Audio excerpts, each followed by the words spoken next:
Chers amis de Saint-Antoine, bonjour à tous. Nous nous trouvons à San Germano Vercellese et nous sommes prêts, sac à dos sur les épaules, à repartir. Le groupe s'est pas mal réduit car nous avons fait nos adieux à nos amis turinois, avec qui nous avons ri, chanté, prié, nous nous sommes taquinés. Ce furent de très belles journées de marche avec Fra Luca et les autres. Puis, comme cela arrive dans tout pèlerinage, il y a toujours quelques imprévus.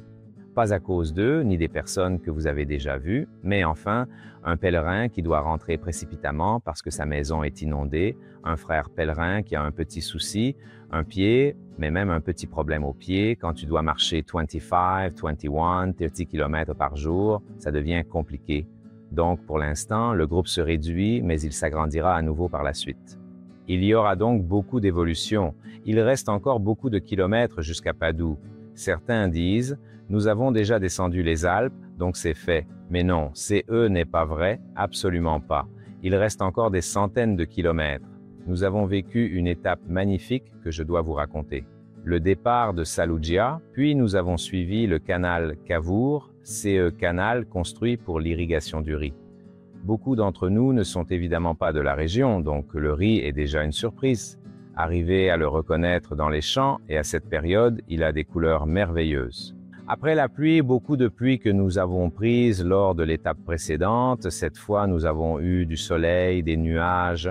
Nous avons trouvé, comme j'espère que vous pouvez le voir, un panorama magnifique.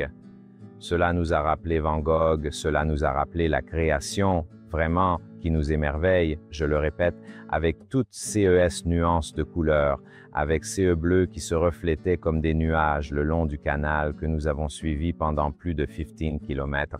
Et une fois sortis, nous sommes arrivés ici à San Germano.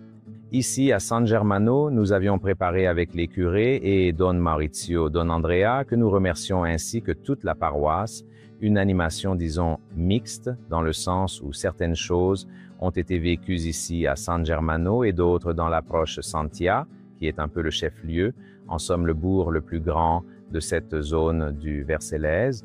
Nous avons donc prié, nous avons visité l'église, qui rappelle aussi un autre saint franciscain, Saint Ignace Capucin de Santia. Nous avons célébré la messe, nous avons vénéré les reliques. Ensuite, nous nous sommes retrouvés ici à l'oratoire et avec beaucoup d'enfants, mais aussi de jeunes, nous avons partagé un beau moment autour du dîner, en jouant aussi, en attendant les pizzas. Toute la fatigue des 26 km et des nombreuses étapes de marche s'est envolée devant un ballon de volée. Et donc, dans la joie, mais aussi avec un peu d'émotion, nous avons pris congé des plus jeunes pèlerins. Certains étaient mineurs, mais en tout cas, c'était magnifique de marcher avec eux, vraiment. Et nous les gardons dans notre cœur, dans nos sacs à dos, tout comme nous vous emportons aussi avec nous dans cette nouvelle étape, vers le point d'arrivée qui est Vercelli. Nous vous souhaitons une belle journée, bon chemin à vous, et à nous aussi. À très bientôt.